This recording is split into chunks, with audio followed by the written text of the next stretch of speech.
gotta laugh. That's been straight in there. The Irish hotspot. If he ain't popping off, here he is. Fresh from the pump up, Mr. David Harris. How are we doing? I'm absolutely buzzing. I've got the ham in the oven there. Can't wait to tuck into it tonight. Absolutely loving it. Into the semi-finals like I predicted. Exactly. Come on, David. Come on. We put those hammers to bed tonight, didn't we? Pop those bubbles. No, look, it's about time. Look, for months we've had to sit here listening to every football fan disrespect our club. But since Conte has come in, especially over this last couple of 3-4 days, our players have put respect back on the badge. And, we can walk around obnoxious. At the end of the day, we started with Liverpool. Now we're just going to get the respect back around London and then take it all across England around the Premier League. I can't wait. Tottenham are fucking back and Conte is put some respect on our name! That's what it is. Yeah, you're looking pretty sexy with the Santa. The Santa hat. I wore it for you, Brains. Look, it's all about spending a bit of joy, Tottenham are back. Christmas is in a couple of days. I'm in a great mood. I'm absolutely loving life. Buzzing, innit? Like, how are you feeling about what? Like seven games unbeaten? Fucking loving 7 games.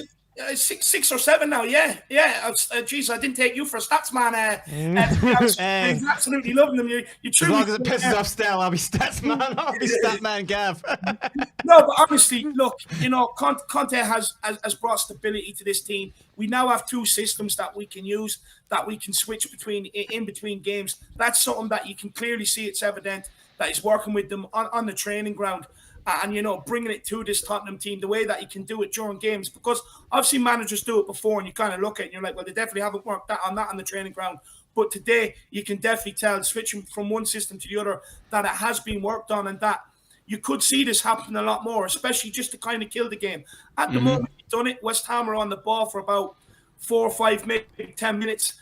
Kind of building a bit of pressure. He changed up the midfield, and we kept ball for about 5-10 minutes and kind of killed the momentum out of the game in the second half. And it's great to see a manager come to Tottenham with a plan B. If plan A doesn't work. Do you know what, David, that I saw? The recurring theme of the last 2 games, which is really like for me, one of the biggest positives to take out, is that we played 2 good teams, and they had loads of chances, but our chances were cleaner. The setups to the chances were cleaner. We played good football to get the chances. It wasn't like them getting around the box and then having to cross in or just having a Hail Mary of a shot. And even Liverpool were kind of lucky the way some of their chances broke to them, to get that goal, ball hitting off an arm, and then, you know what I mean? Like, we actually played really well, like really top class stuff. And then we should Son should have had that 3rd goal there. That was such a beautiful way that we played. Ben Davies making the overlap and run. The ball should go to him. He just passes it in. Boom, 3rd goal. We're playing really slick football. Even though sometimes he's putting on some really nice defensive formations, we're shoring up the games at times, but we're playing slick all of a sudden. You notice that? Yeah, but you know why that is? You look at our kilometers covered. I think Sky Sports brought it up today. We've gone from 20th to 1st. 20th under Nuno to 1st in Conte, and that has a lot to do with it because, Brains, you've played the game. You know yourself. You can be a lazy player, or you can be a player that is constantly on the move, constantly making angles to receive the pass. And that's what Conte has drilled into this team. If you look at it, he creates triangles all over the pitch, no matter where we're moving to. They try to create triangles, and what that does is it means you have 2 options.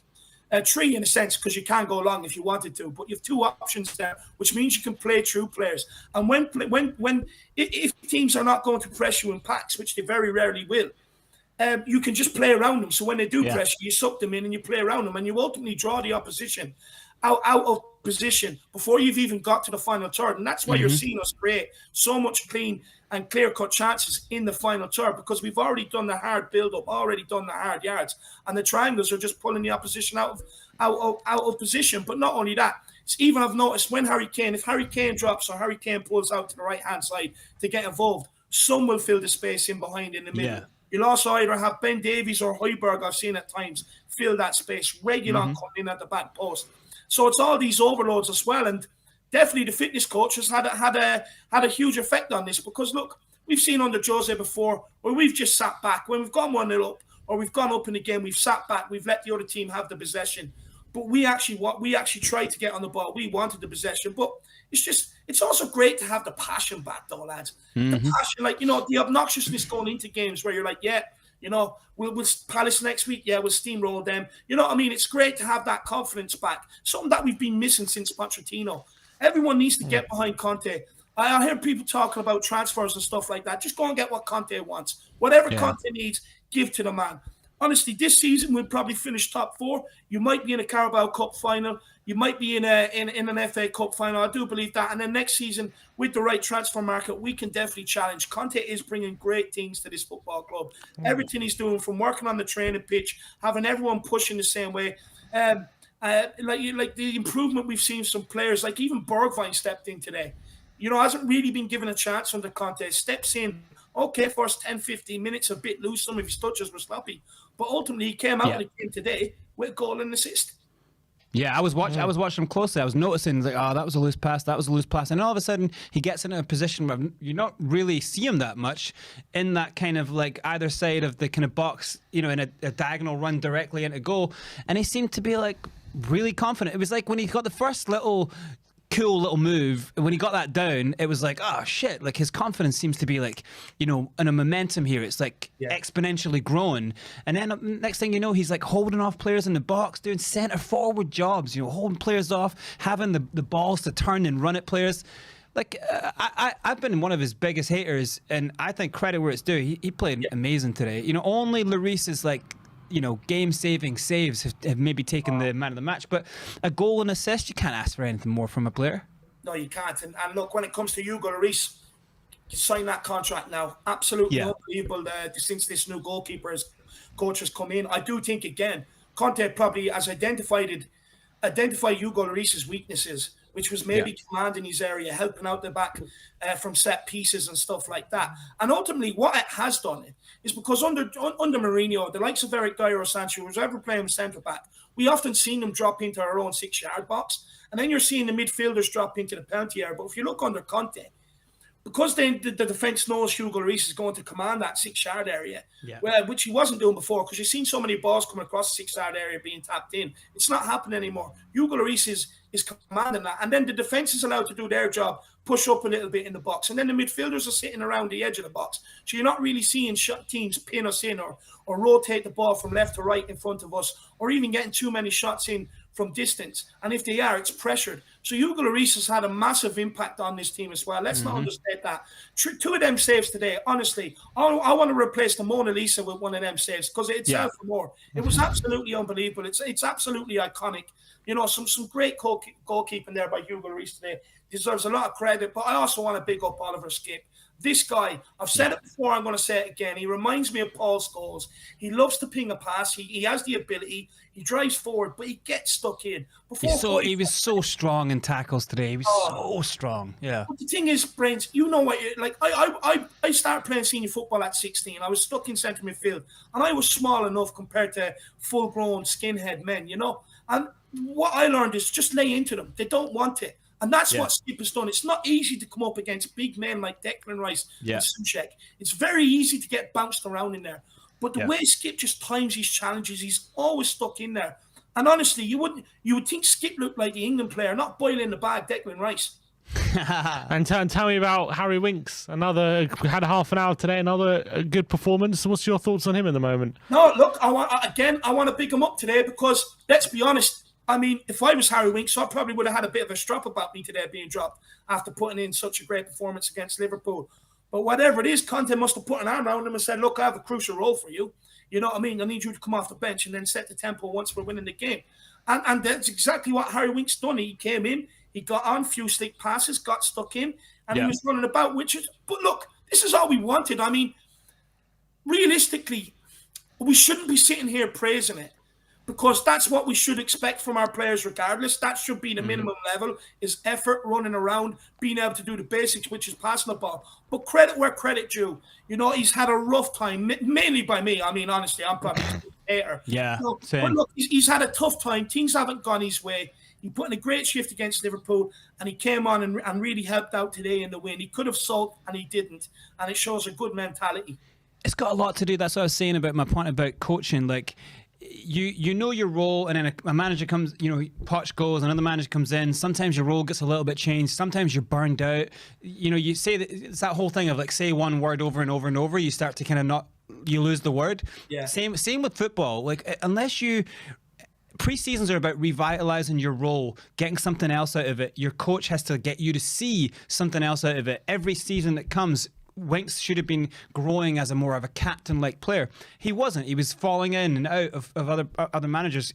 Conte's come in and been like, no, this is the type of guy you could be, and this is what your role is. Just do your role, is specifically how you can do it. That works perfectly for me. And then all of a sudden, when you have that, then a player goes, oh man, like this is one of the greatest managers in the world, and he's seeing something in me. Maybe if I just do what I love to do, none of this stuff that got put in my mind, because of other things that have happened, scared to lose the ball, so I'm going to go sideways, scared to lose the ball in big games, so I'm going to go back. Now he's got a guy saying, don't, you go forward. You're a great passer of the ball. You need a manager. You need someone to come in and define your role and give you the courage and confidence. And that's for me, like, that's a beautiful thing. See, that we're actually seeing it. We actually get to see it because, for real, I was talking to you on your show. I remember that when I was giving Winks a direct speech and I'm like slamming him. It's beautiful for me to see Winks playing great like this. Yeah. It's but it's what you want from these players. Like, if one person or two or like a whole stadium of people are thinking this stuff, this is how you prove people wrong. Just do your job, But this is all we wanted in the first place. I mean, there's been a number of players. All we wanted was them to do their job. And see what happens when they do their job. We're not as bad as people may think or as bad as we first thought once people start showing up. But look, Brains, you know as well as I do, about 9/10 of it is actual ability. But that extra 1%, what defines you from being a good player and a world-class player, and what I would say is the difference between someone like a Bruno Fernandes and a Lo Celso is having that bollocks. That bollocks to be able to stand up in the big moments, deliver, look at yourself, say, I'm the man, this is what I'm here for. Spray the passes, get stuck in, do the right thing. That 1% is unfortunately what makes you elite or ordinary. And it's the truth of the matter. That mentality, that's all 100%.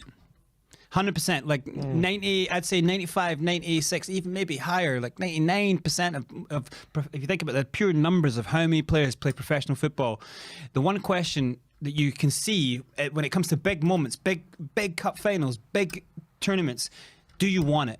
Do you hide from the ball in those big moments, or do you want the ball all the time? And when I see, how big are your fucking balls? That's what I'm talking about. Do you want the ball? Do you want to go and win the ball? Something I always see from Højbjerg, and it's not, maybe ability isn't his biggest thing here, is that at least he wants it. He wants it. He wants to go in and win a ball.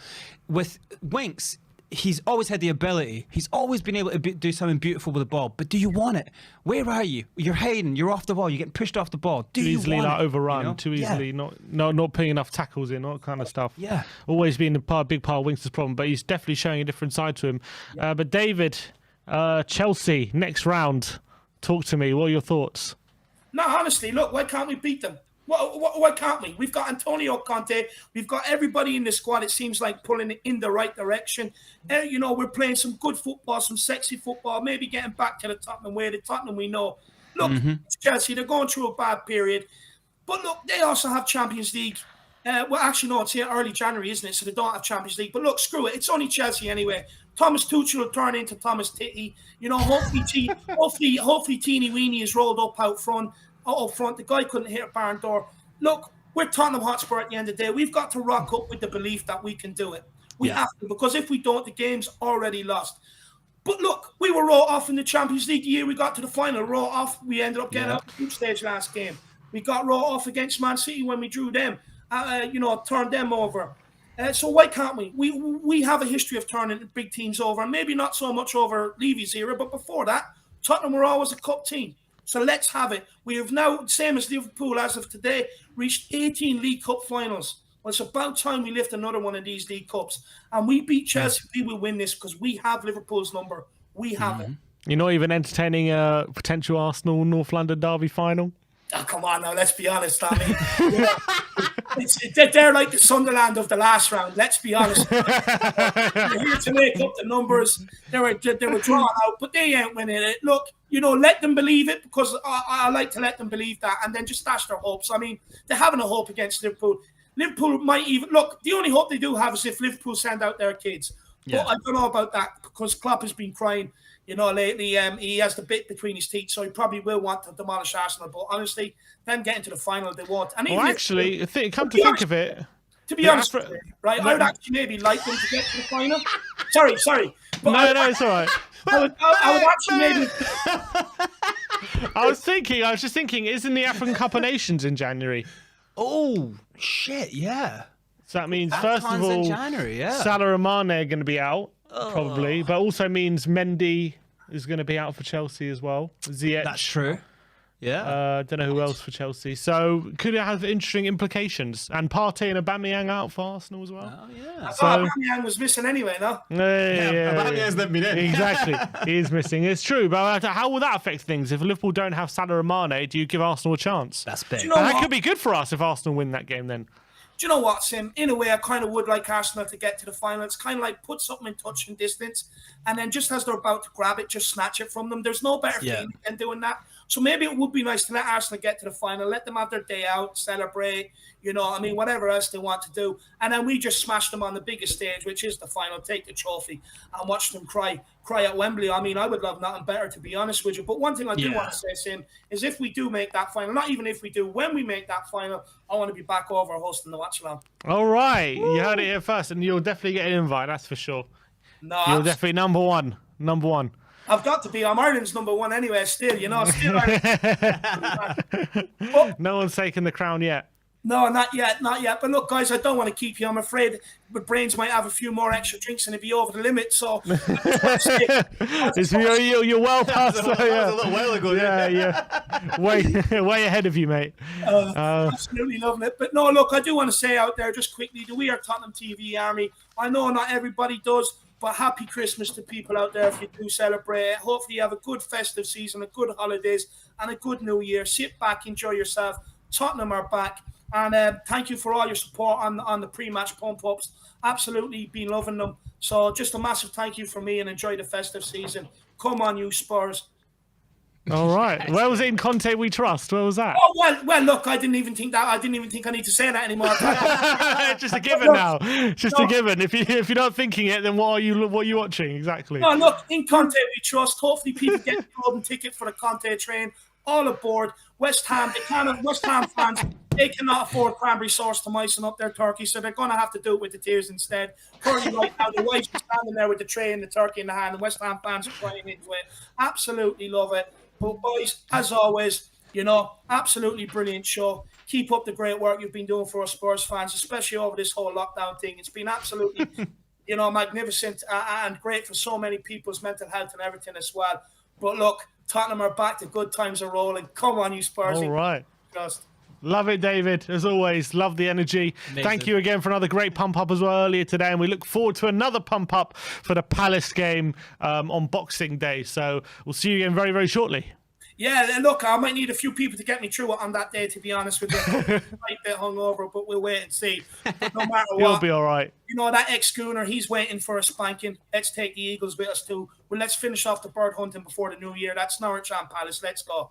Let's go. All right, David. Nice Good to one, see you. David. Nice one as always, mate.